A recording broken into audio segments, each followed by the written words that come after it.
Halo anak-anak, kali ini kita akan belajar tema 2, subtema 2, pembelajaran 2 bersama Miss Maria dan Mr. Johan. Tujuan dari pembelajaran kita kali ini yang pertama, siswa dapat mengetahui beberapa gangguan pada saluran pernafasan manusia. Yang kedua, siswa dapat memahami properti pada tari. Baiklah anak-anak, marilah kita menyimak pembahasan materi yang pertama, yaitu tentang gangguan atau penyakit pada organ pernafasan. Yang pertama, gangguan atau penyakitnya adalah asma. Pagi itu, udara terasa dingin. Di sebelah rumah Edo tinggal kakek Usin. Kakek Usin mengidap penyakit asma. Saat udara dingin, kakek Usin akan merasa kesulitan bernafas.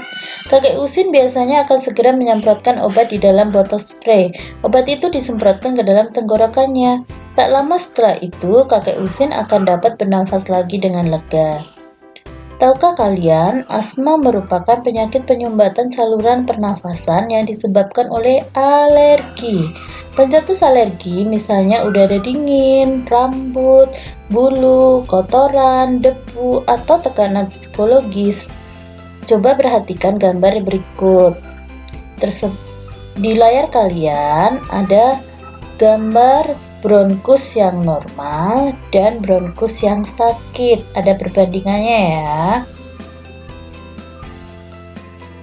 Kita ke penyakit yang kedua, yaitu flu. Flu adalah gangguan pada organ pernafasan yang disebabkan oleh virus.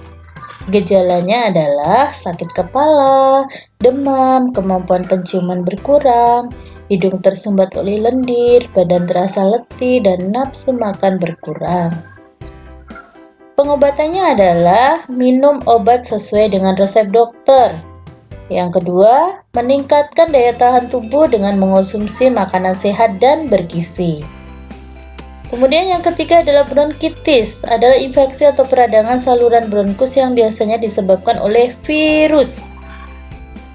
Gejalanya adalah batuk berdahak, demam, dan sesak nafas. Pengobatannya yaitu minum obat sesuai resep dokter, istirahat cukup, makan makanan sehat, dan bergizi. Kemudian yang keempat adalah tonsilitis, adalah peradangan yang terjadi pada amandel atau tonsil yang disebabkan oleh virus atau bakteri.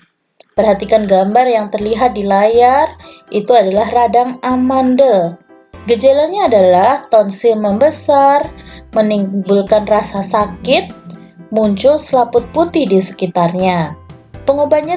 Pengobatannya adalah minum obat sesuai resep dokter, mengkonsumsi makanan dan minuman yang bersih, dan biasanya tonsilitis ini biasanya menyerang anak-anak usia sekolah, seperti anak-anak SD. Dari kelas 1 sampai kelas 6 bisa loh.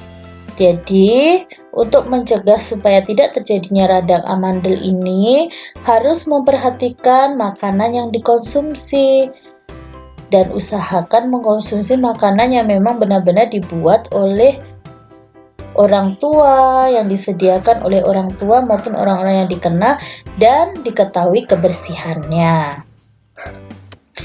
Yang kelima adalah pneumonia, adalah peradangan pada bronkiolus dan alveolus karena infeksi bakteri Streptococcus pneumoniae, virus atau jamur. Nah, kalau alveoli yang normal ada yang di atas, kemudian kalau sudah terserang penyakit pneumonia, alveolinya ada muncul seperti berwarna kuning atau lendir-lendir. Ya, gejalanya adalah batuk dengan dahak berdarah, sesak napas, nyeri dada, dan demam tinggi.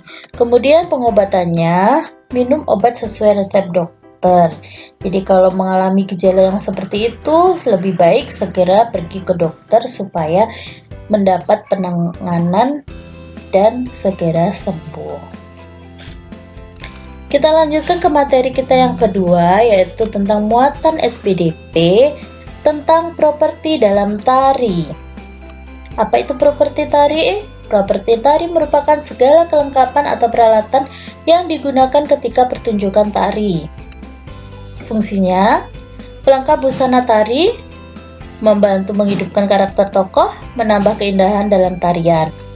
Jenis propertinya ada yang bentuk senjata, yaitu contohnya pedang, keris, rencong, busur, dan anak panah. Kemudian pelengkap, topeng, lilin, piring, tongkat, dan payung. Contohnya, Miss berikan gambar di sini.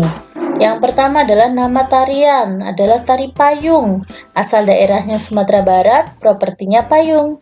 Yang kedua itu nama tariannya adalah tari kipas, asal daerahnya Sulawesi Selatan, propertinya adalah kipas. Baiklah anak-anak, itulah materi yang dapat Miss sampaikan pada pembelajaran kali ini. Semoga apa yang Miss jelaskan dapat kalian pahami dan mengerti, serta kalian bisa lebih lagi meningkatkan pengetahuan kalian melalui banyak-banyak membaca buku. Baiklah anak-anak, tetap semangat belajar, jaga kesehatan, dan sampai jumpa.